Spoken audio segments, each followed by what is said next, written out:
She gave him $60,000. It wasn't just money. It was proof of her trust, of her hope, of the love she believed would finally be returned. At 59, Alara Voss had spent her entire life living in the shadows of her father's empire, watching as others found love while she remained alone. When Harlan Kane, a charming 37-year-old man with big dreams and promises of a future, entered her life, she thought he was the answer to everything. But what she didn't know was that the man she trusted, the man who promised forever, had no intention of building a future with her at all. 2 days later, Alara vanished. The wedding flowers were still fresh, but what had happened to her was far worse than anyone could have imagined. And the $60,000, it wasn't a symbol of love, it was a trap. Where was the bride, and how could a promise so beautiful end so brutally? Welcome to Gripping True Tales. Thanks to all our viewers and subscribers for your support. Stay with us for daily updates on the most shocking true crime stories. Don't forget to subscribe. Growing up, Alara was surrounded by everything most children could only dream of. Expensive toys, a large manor, and the constant reminder that she had been born into a dynasty. But there was something missing in those grand hallways. Warmth. Victor was not a man who offered soft words or affection. To him, discipline and expectation were the greatest gifts he could give. Her mother Lydia tried to shield her, but even she knew the house ran on Victor's rules. Alara learned early to sit up straight, to smile at guests, and to never show weakness. On the outside, she looked like the perfect heiress. On the inside, she was a girl who craved love more than she craved luxury. As the years went on, her father's focus sharpened. Alara was his only child, his only chance to ensure that the Voss family name would carry on. "You are the future of this family, Alara," he would remind her, his voice stern at the dinner table. "Do not forget who you are." At school, teachers noticed her intelligence, but classmates noticed something else: her appearance. She was chubby, shy, and carried the kind of self-consciousness that grows heavy with time. Words hurt even more than silence, and Alara quickly learned how cruel children could be when they sensed someone different. By her teenage years, the insecurities had settled in like shadows she could never shake. She battled weight gain, and worse, a health condition that left her struggling with chronic mouth odor.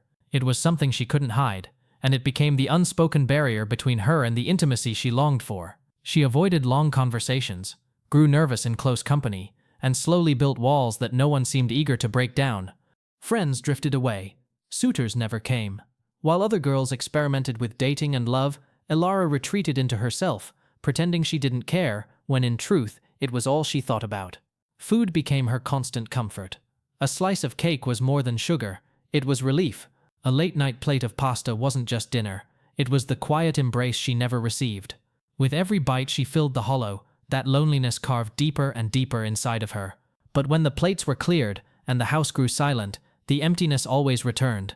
She longed for a partner, someone who could look beyond her flaws and see her heart, someone who would love her for who she was, not for the family fortune she carried. Her father, however, had little patience for her private battles.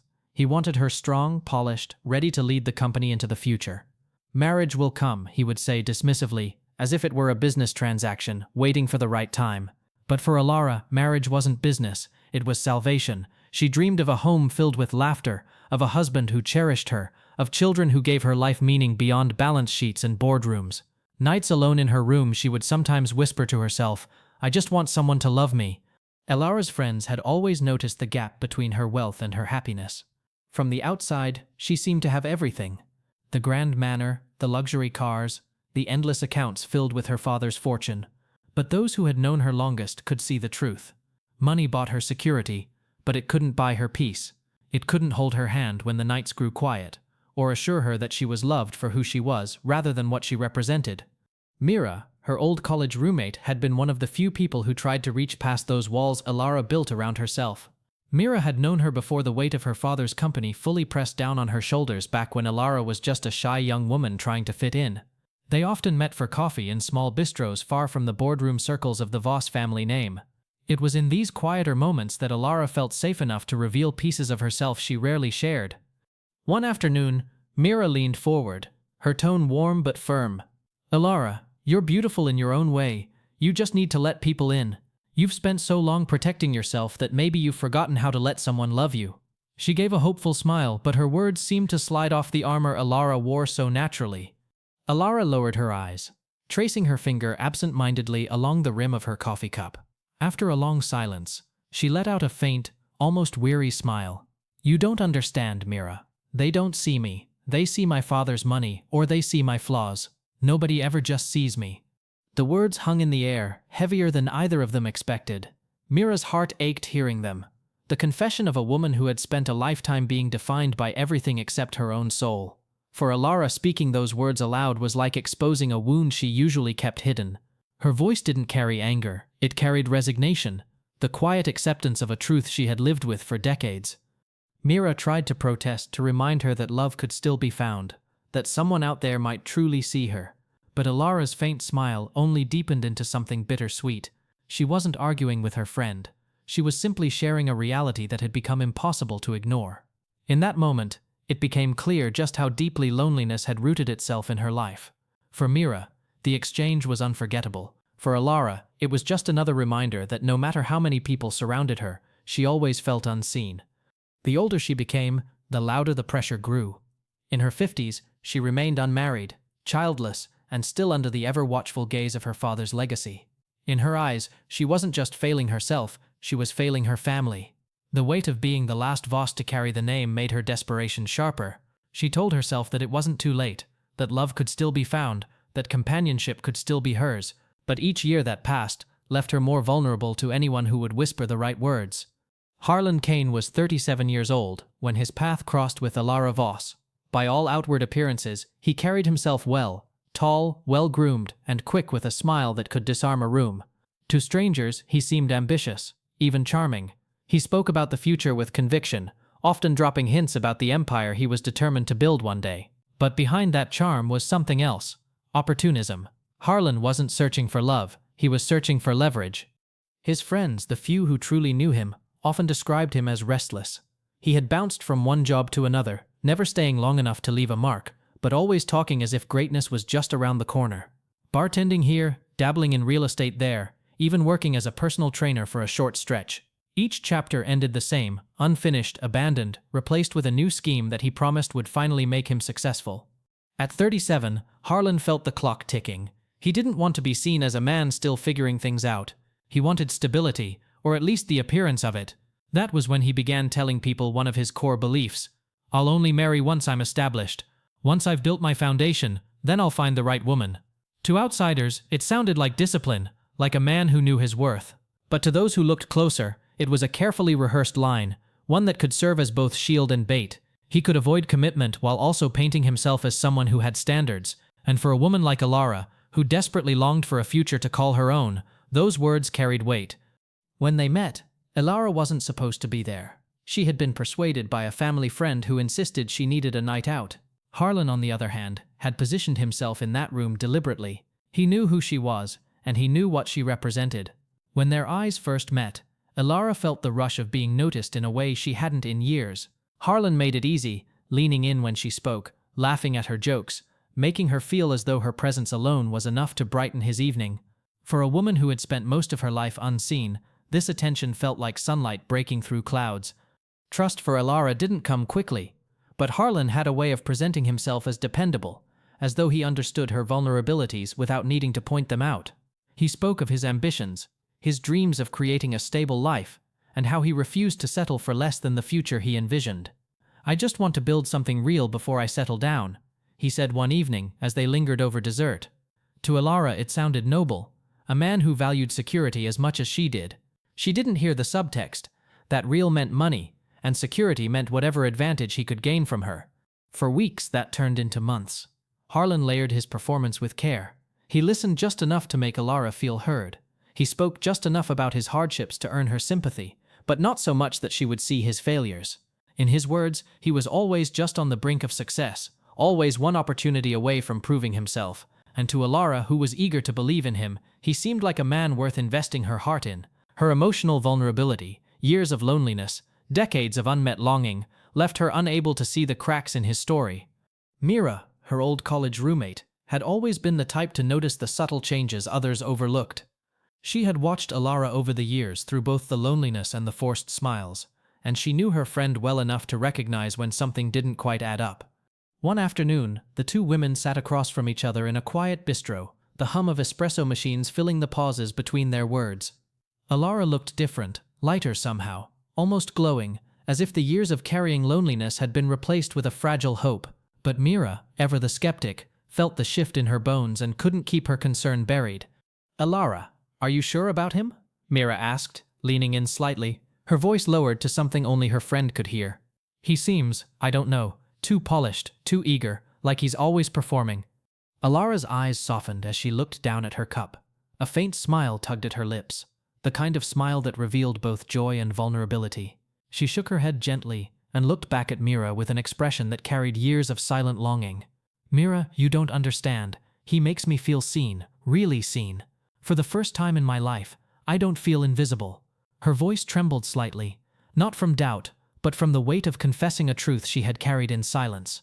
Mira wanted to argue, wanted to press harder, but she hesitated. She studied her friend, the way Alara's hands fidgeted with her spoon, the way her eyes glowed at the mention of Harlan's name. She saw a woman who had been starved of affection for so long that even the smallest gestures now felt like salvation, and yet something inside her resisted. There was a sharpness in Harlan's smile she couldn't ignore, a way he seemed to know exactly how to say the right thing without ever revealing anything of himself. He dodged questions about his past with ease, always turning the conversation back to his bright future. His confidence, while intoxicating, felt more like arrogance, as though he were rehearsing lines from a play he'd performed many times before. Mira stirred her coffee slowly, biting back her words. "I just don't want you to get hurt, Lara," she said softly, using the nickname only she ever called her. Ilara's smile widened at the sound of it, but her eyes held firm. "I've been hurt by loneliness all my life. I'd rather risk this than go back to feeling invisible." She had waited so long for companionship that she ignored the shadows creeping in at the edges of her story. Harlan knew exactly how to balance praise with distance, intimacy with control. It was a delicate game of manipulation, and Alara, desperate for love, never realized she was already playing by his rules. To her, he was a chance at salvation. To him, she was a stepping stone. He didn't want her heart, he wanted her money. By the time Alara turned 59, her desperation for love was no longer just about companionship. It had become about legacy. Every dinner conversation with her father reminded her of the family name that had to live on. Every empty evening in her mansion reminded her of the silence that echoed louder than success. Her heart carried two burdens: the pressure to fulfill her father's expectations, and the aching need to be loved before time ran out. To her, marriage was not just about vows. It was about proving she was more than a lonely heiress waiting for her story to end. Harlan knew this. He studied it, even nurtured it. He played the role of the supportive partner, but always with carefully chosen words. One evening, while sitting across from her at a quiet cafe, he leaned in and spoke as though confiding something important. "Alara, I want to marry you one day, but I need to be honest. I can't do it until I'm established, until I have my foundation. I don't want to come into your life as a burden." His voice was steady, his eyes fixed on hers. To Alara, it sounded noble. To Harlan, it was a calculated test, one he already knew she would try to pass. She nodded, her heart racing at the thought that his hesitation wasn't rejection, but responsibility. In her mind, this was proof that he wasn't just after her money. He was a man of principle, unwilling to commit until he could stand tall. What she didn't realize was that he had just set the trap, a condition she could meet if only she were willing to prove how much she wanted him, and Alara, blinded by loneliness and duty, was ready to give whatever it took. The moment came days later, in a private conversation at her home. Harlan sat across from her in the living room, his hand resting gently over hers.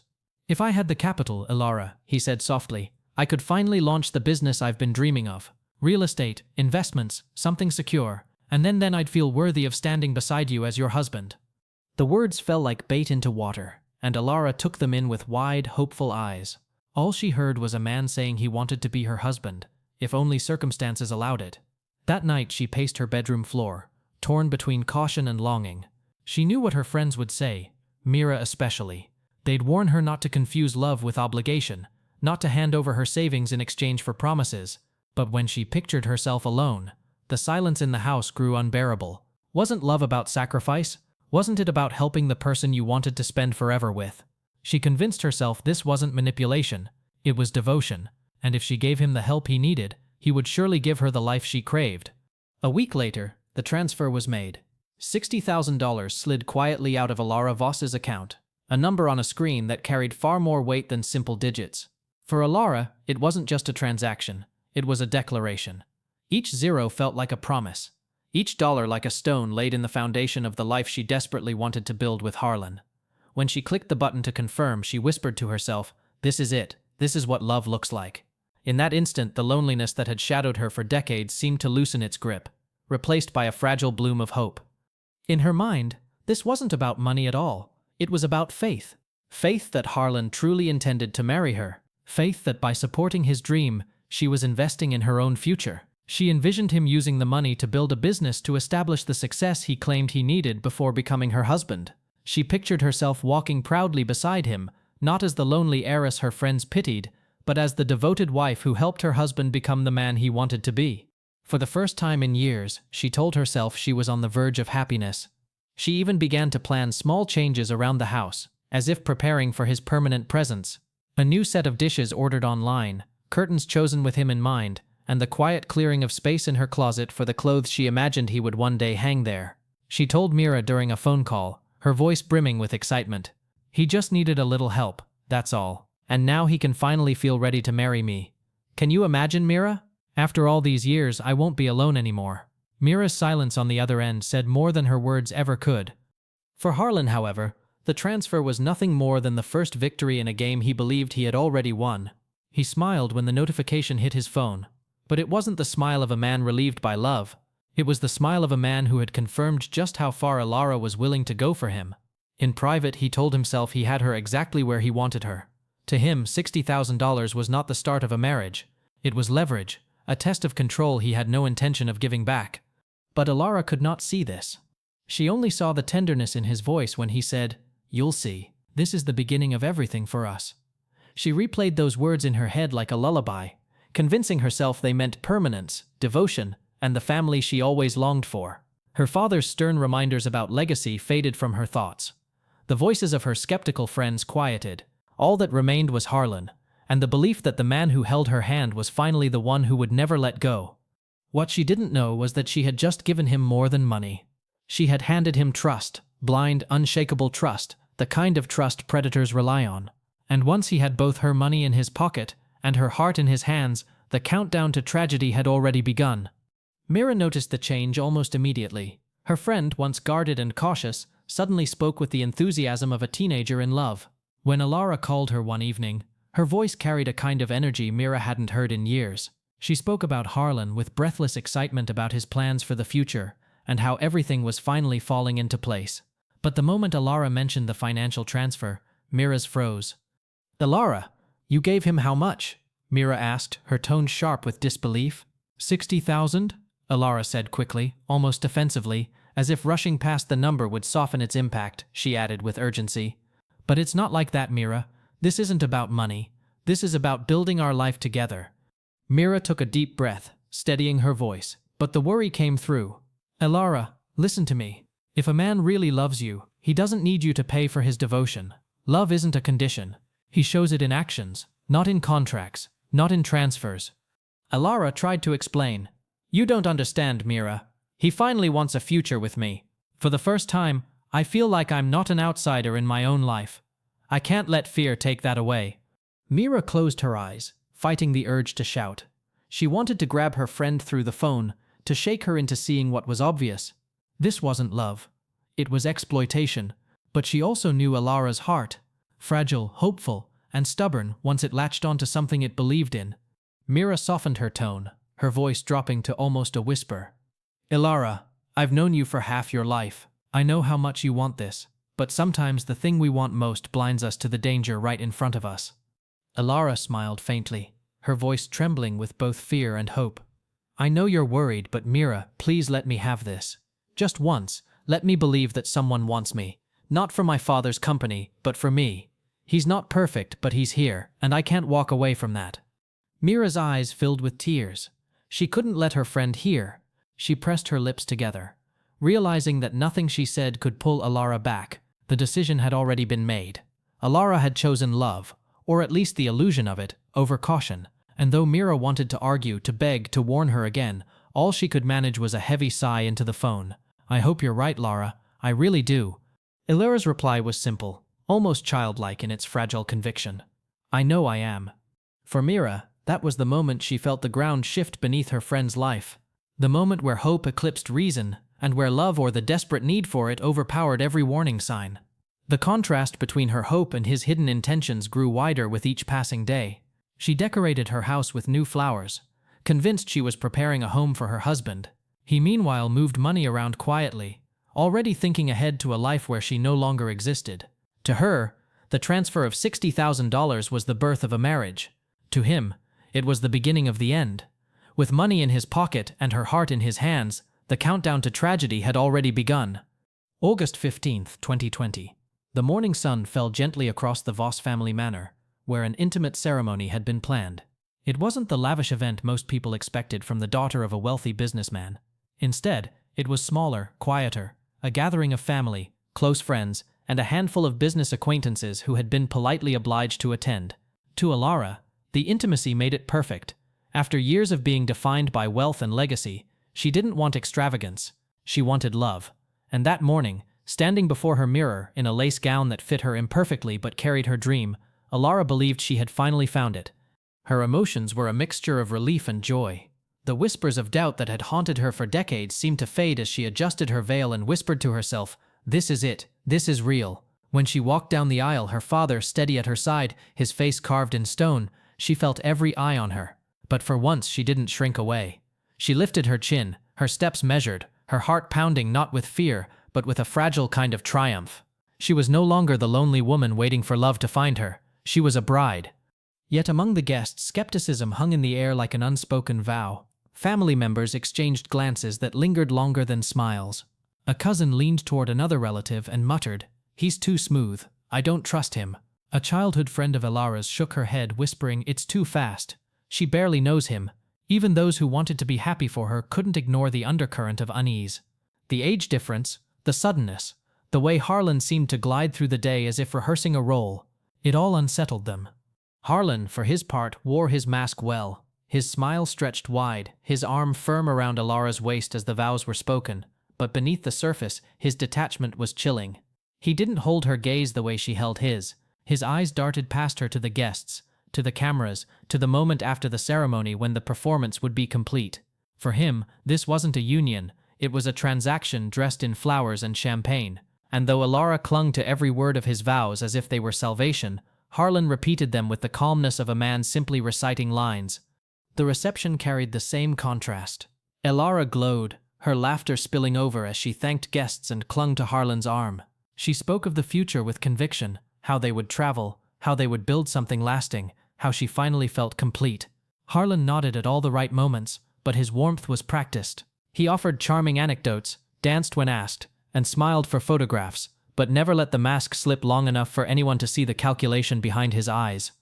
Mira watched from her table, her unease growing with each passing hour. She leaned toward a friend and whispered, "She looks so happy, but I can't shake the feeling he's playing her." The friend nodded, her eyes narrowing on Harlan as he laughed with a group of men he barely knew. There was something too polished, too controlled in the way he carried himself.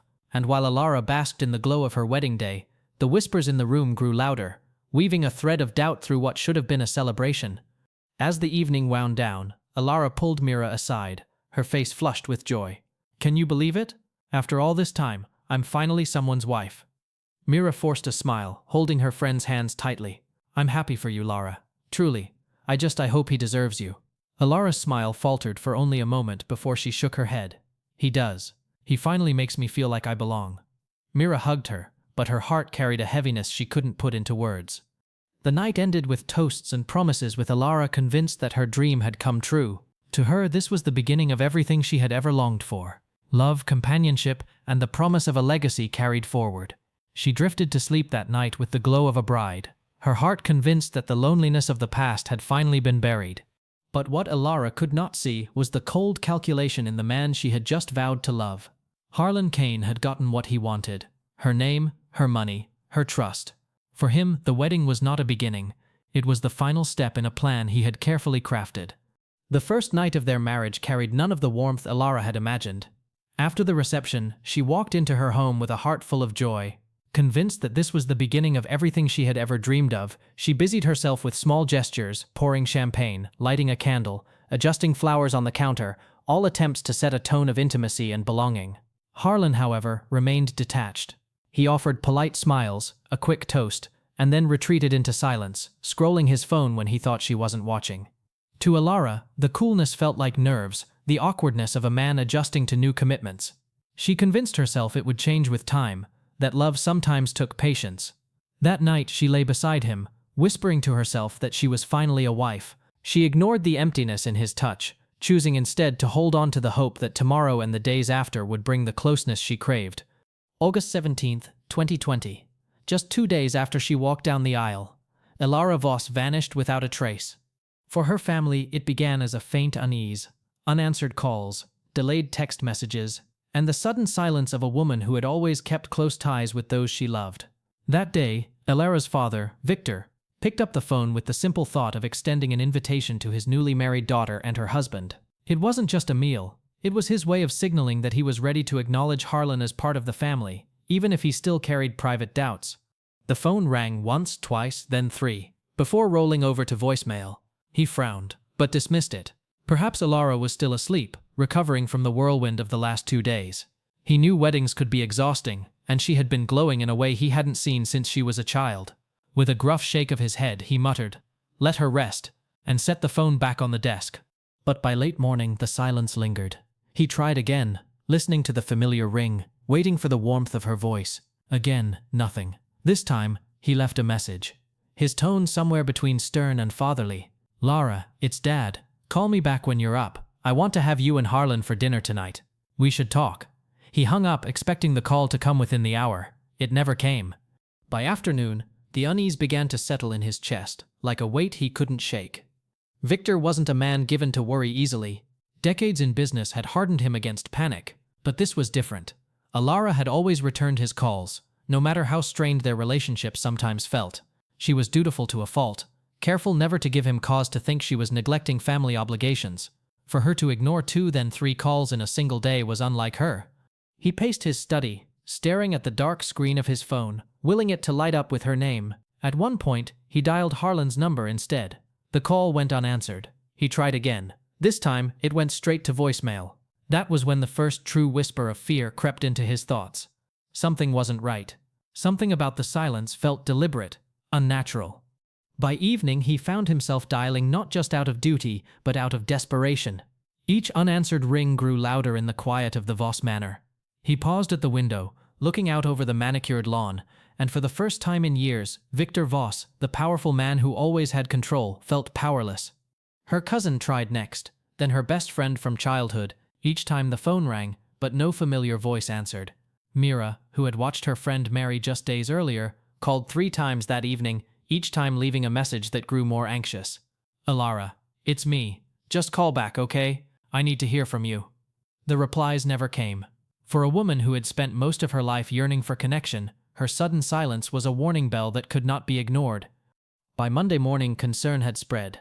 Family members drove to the house, knocking on the door, only to be met with vague explanations from Harlan. He claimed Alara was resting, that she had been feeling unwell after the wedding. His tone was calm, almost too calm, and when pressed for details, he offered little more than a shrug. "She just needs some space," he said flatly. To the family, it sounded wrong. A woman who had fought loneliness all her life would not suddenly withdraw from everyone, especially not during the first days of her marriage. Mira's suspicion grew sharper by the hour. She confided in Alara's cousin during a frantic phone call, her voice trembling. "This isn't like her. She would never shut me out like this. Something's wrong. I can feel it." The cousin agreed, recounting how Harlan had avoided eye contact during their visit to the house, speaking in clipped sentences as if every question were an inconvenience. Even the neighbors whispered now, unsettled by the odd behavior they had seen in those crucial hours after the wedding. By Tuesday evening, the unanswered calls, the evasive responses from Harlan, and the growing unease among relatives reached a breaking point. Alara's absence could no longer be excused as fatigue or privacy. Her family, tight with worry, went to the police and reported her missing, laying out the details of her last known movements. The wedding on Friday, the silence on Sunday, the strange behavior that followed. Detectives listened carefully, their notes filling with timelines and inconsistencies. What struck them most was the cruel irony. 48 hours earlier, Alara Voss had stood before family and friends, vowing to begin a new life as a wife. Now that vow was broken not by choice, but by disappearance. The detectives exchanged glances, a single question weighing heavier than the ink on their reports. Where was the bride? The honeymoon had turned into a hunt for answers. It didn't take long for whispers to ripple through the community. Elara Voss's disappearance was too strange, too sudden, and far too close to her wedding day to be dismissed as coincidence. In the small circles of neighbors and family acquaintances, speculation became the unspoken conversation at dinner tables and grocery lines. "Have you heard from her?" One neighbor would quietly ask another. "She was just married. How could she vanish so quickly?" The questions carried a sharp edge, fueled by the unease of watching Harlan Kane go about his days with an odd calm that didn't match the circumstances. While Elara's family grew frantic, Harlan offered explanations that never quite settled. He told one relative that Elara had taken time away to clear her head. To another, he claimed she was resting after the stress of the wedding. When detectives asked, he shrugged and said she needed space, repeating the word so often it sounded rehearsed. His stories shifted slightly, depending on the audience, and yet each one carried the same hollow detachment. To those who loved Elara, the excuses felt like lies thinly painted as concern. The neighbors noticed it too. Mrs. Hargrove, the woman who lived across the street, told her husband that she had seen Harlan outside, late at night, pacing in the backyard, his movements hurried and uneasy. Another neighbor, Mr. Fenton, mentioned seeing him load black trash bags into the trunk of his car at dawn, something that seemed out of place for a man whose wife had supposedly gone away for rest. Soon these observations became whispers, and whispers grew into suspicion. "He doesn't look like a worried husband," Mrs. Hargrove later told detectives. "He looks like a man hiding something." Investigators began combing through records, determined to separate rumor from fact. What they found only deepened their suspicions. The most glaring discovery was financial. Just a week before the wedding, $60,000 had left Elara's account and appeared in Harlan's. There were no contracts, no formal agreements, just a transfer with no explanation beyond trust. For detectives, it was a red flag waving in plain sight. Why would a bride give such a large sum of money right before her marriage? And why did her husband have no credible explanation for where it had gone? When questioned, Harlan attempted to cover his tracks. He spoke vaguely of investments, of putting things in motion for their future. But when pressed for documents, for bank slips, for proof, he faltered. The more detectives probed, the clearer it became that his words were smoke carefully blown to obscure the truth. Behind the facade of charm and confidence, there was little more than deceit, and the trail of money he had eagerly taken. By midweek, the picture investigators began to assemble was chilling. They saw a woman who had longed for love, who placed her faith and her fortune into the hands of a man who promised forever. They saw a husband whose devotion was tied not to vows but to numbers on a screen. And now, just 2 days after the wedding, that woman had vanished, while her husband spun stories that contradicted themselves. Piece by piece, the puzzle was coming together, and the image it formed was darker than anyone wanted to admit. The whispers in the community grew louder, now carrying the sting of accusation. Friends who had once tried to support the marriage began to admit their doubts openly. Family members who had bitten their tongues at the wedding now voiced their fears. Elara hadn't run away. Something had been done to her, and the man she trusted most may have been the one responsible. Detectives, determined to prove or disprove the rumors, prepared the next step, a search. The timeline, the lies, the missing money, all pointed in one direction, and soon their suspicions would collide with a grim reality. Do you think the $60,000 transfer was the biggest sign of Harlan's intentions, or was his cold behavior after Elara vanished the greater red flag? Share your thoughts in the comments. The investigation reached its breaking point when police secured a search warrant for Harlan Kane's property. By that point, his lies had unraveled too many times. His alibis cracked under scrutiny, and the $60,000 trail left little room for coincidence. Detectives arrived in the early morning hours, their marked cars lining the curb of the quiet rural lane. For neighbors who had been whispering about strange movements in Harlan's backyard, the sight of uniformed officers fanning out across the property was confirmation of the dread they had carried silently. One by one, residents gathered at their windows, then at their fences. Some clutched coffee mugs, others held phones, documenting what felt like the climax of a nightmare unfolding just feet from their homes. Mrs. Hargrove, the neighbor who had seen Harlan moving about the yard late at night, stood on her porch with trembling hands. "They're going to find something," she whispered to her husband, her voice tight. "I know they are." Officers began with the house, searching each room with deliberate care. But it wasn't until they stepped into the backyard, shovels in hand, that the atmosphere shifted. The yard looked ordinary enough. Trimmed grass, a modest garden, a few scattered tools, but detectives had learned long ago that evil rarely announces itself in plain sight. It hides in the most ordinary of places. As the first shovel full of earth was turned, The neighborhood fell into a hush. Metal scraped against stone, the thud of dirt landing in piles echoing louder than it should have. Each strike into the soil seemed to carry the weight of anticipation. A second shovel joined in, then a third. Officers worked in grim silence, the ground slowly giving way. Minutes stretched like hours, neighbors gripping fences tighter, holding their breath. Then the unmistakable shift came, the shovel hitting something that was not rock, not soil. The diggers stopped, exchanged glances, and continued carefully. Soon, fabric appeared, a white edge stained with earth. Then the shape of something larger, covered, but undeniable. A body. The body of Alara Voss. The discovery rippled through the street like a shockwave. Mrs. Hargrove covered her mouth with both hands, tears spilling as she whispered, "Dear God, it's her." Another neighbor, Mr. Fenton, muttered under his breath, "He did it. I knew it." For the officers, though, the moment was both expected and devastating. They had suspected it. They had prepared for it. But nothing ever dulled the weight of pulling a newlywed bride from the ground her husband had chosen as her grave. Forensic teams moved swiftly, securing the scene. The medical examiner noted early details. Bruising around the neck consistent with strangulation, soil packed into her clothing, her body carefully wrapped before being buried. The estimated time of death placed it within hours of the wedding, suggesting that the vows spoken on Friday had already been hollow when they left Harlan's mouth. It was not the honeymoon Alara had dreamed of. It was an execution carried out under the same roof, where she believed love would finally take root. The investigators stood solemnly as her body was lifted from the earth, the wedding ring still on her finger, dirt clinging to its surface. It was a sight that froze even the most seasoned detectives. The symbolism was unbearable. A bride buried in the backyard of the man who promised her forever. The wedding flowers were still fresh, and now so was the grave. They arrested him immediately. The moment detectives confronted Harlan Kane with the overwhelming evidence, the charm that had carried him this far crumbled. He tried for a fleeting second to protest his innocence, but even he seemed to realize the walls had closed in. His plan, the one he had spun with such precision, had unraveled in full view. The man who once boasted about control, about building his future, now stood in handcuffs, escorted out of his own home, while neighbors watched in stunned silence. Detectives pieced together the trail of deceit like a puzzle laid out on the table. The $60,000 transfer told the story of manipulation. The hasty marriage, rushed and uneasy, showed premeditation.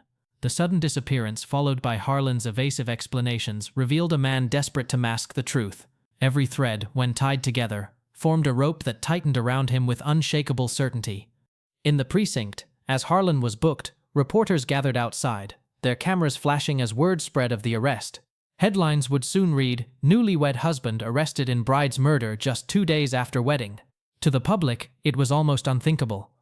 How could a ceremony meant to mark the beginning of forever end in death within 48 hours? But for those who had watched Harlan closely, the neighbors who saw him digging in the backyard, the relatives who heard his shifting stories, the arrest felt less like shock and more like confirmation. Inside the interrogation rooms, detectives retraced the steps once more, ensuring no detail slipped through. They highlighted his shifting alibis, each one contradicting the other.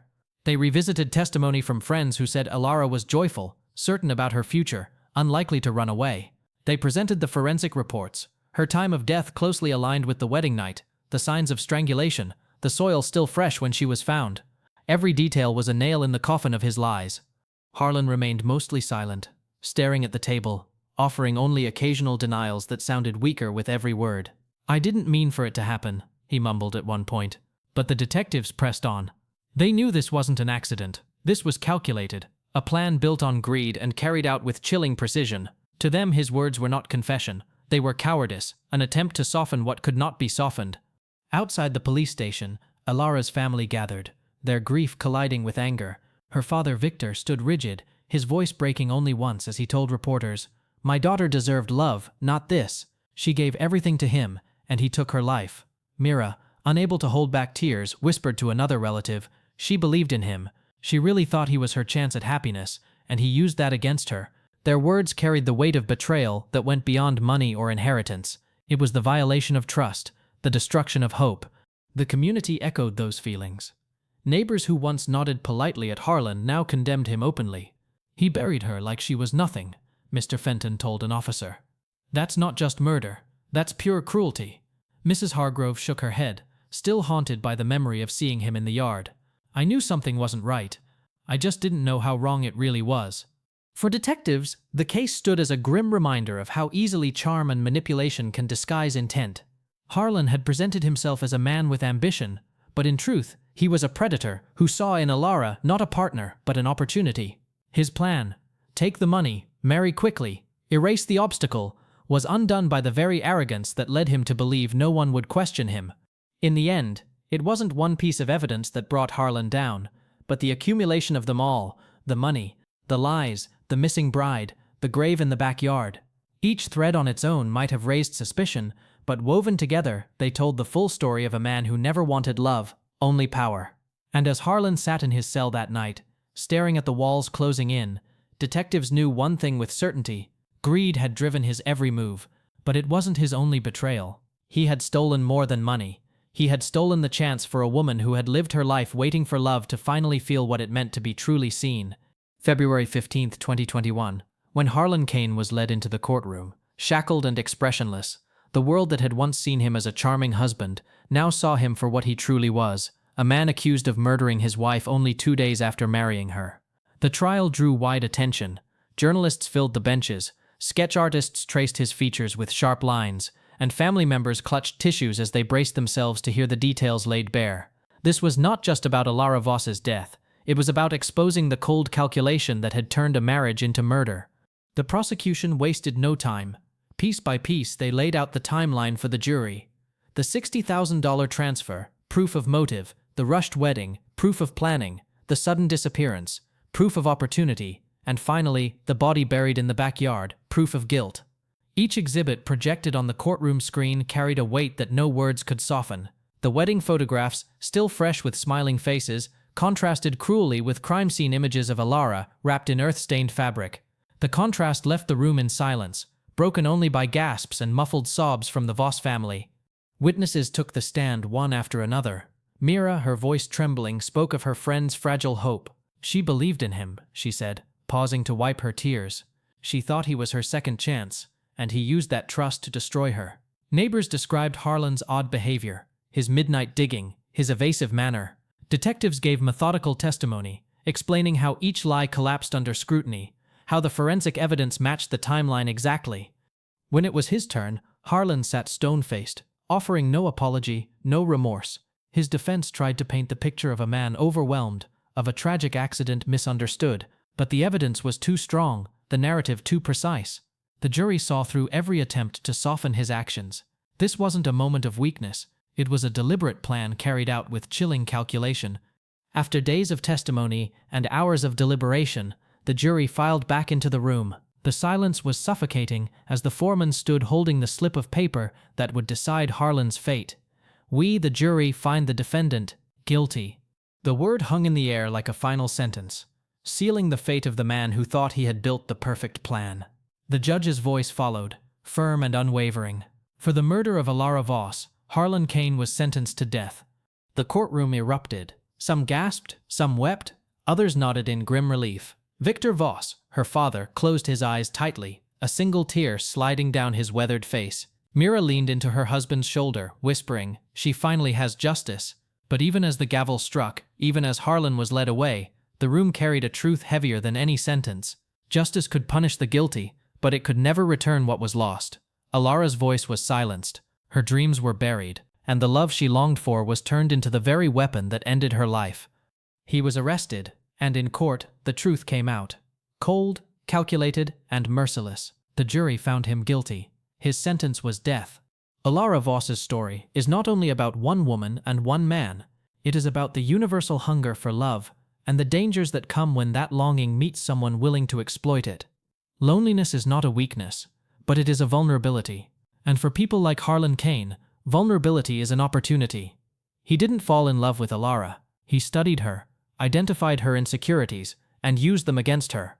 Her weight, her health struggles, her fear of being invisible. These became tools in his hands, weapons sharper than any blade. He promised her love, and when she believed, he stripped her of not only her money, but her very life. Psychologists who study romance scams often describe a chilling pattern. Predators rarely rush. They build trust slowly, weaving a net of charm and attention until the victim is convinced they have finally found the one. The manipulation is subtle, often disguised as care or ambition. In Alara's case, Harlan disguised his greed as responsibility. "I can't marry until I'm established." To her, those words sounded noble. To him, they were bait. It is the same tactic used in countless romance frauds. Set a condition, draw out sympathy, then cash in when the victim's hope outweighs their caution. This case has parallels around the world. Countless men and women have wired money, sold property, or drained savings in the belief that they were investing in love. Some of those stories end in financial ruin. Others, like Alara's, end in violence. The FBI estimates that romance scams cost victims hundreds of millions of dollars each year. But those statistics only capture money. They cannot measure the emotional devastation, the shame victims feel, or the dangerous silence that keeps many from coming forward. Alara's tragedy reminds us that behind every number is a face, a voice, a person who wanted nothing more than to be loved. For Alara's family, the loss was more than the death of a daughter. It was the death of possibility. She could have carried on her family's name, could have finally built the family she dreamed of, could have lived out her years surrounded by the laughter she craved. Instead, she became a cautionary tale, her story replayed in courtrooms and crime documentaries. Her name etched not in the legacy her father wanted, but in the warning her life became. The question that lingers is a painful one. How many more women will give everything for love only to lose their lives? How many more predators will look at loneliness not with empathy but with calculation? For every Alara, there are countless others living in silence, hoping their gamble on love doesn't cost them everything. Alara's story is both tragedy and lesson. It teaches us that love, while beautiful, can be weaponized. It reminds us to look out for those in our lives who may be too eager to give, too willing to sacrifice, too desperate to hold on to promises that sound too perfect. And it demands that we ask ourselves when we see warning signs, do we stay silent or do we speak? As Mira, her dearest friend, later said through tears, "I tried to warn her. I wanted her to see what I saw, but she just wanted to be loved, and she believed him." That's what hurts most. She believed. Her words cut deeper than any courtroom testimony because they reveal the simple truth. Alara wasn't foolish. She was human. She wanted what we all want, to belong, to matter, to be seen. Her life ended in betrayal, but her story does not have to. It can serve as a light, a reminder that love should never come with conditions, that devotion should never be purchased, and that trust must always be earned. If this story shook you, share your thoughts below. Could this tragedy have been prevented? And how many more women and men are at risk of giving everything only to be left with nothing? Don't forget to like, subscribe, and turn on notifications because we bring you the stories that others are too afraid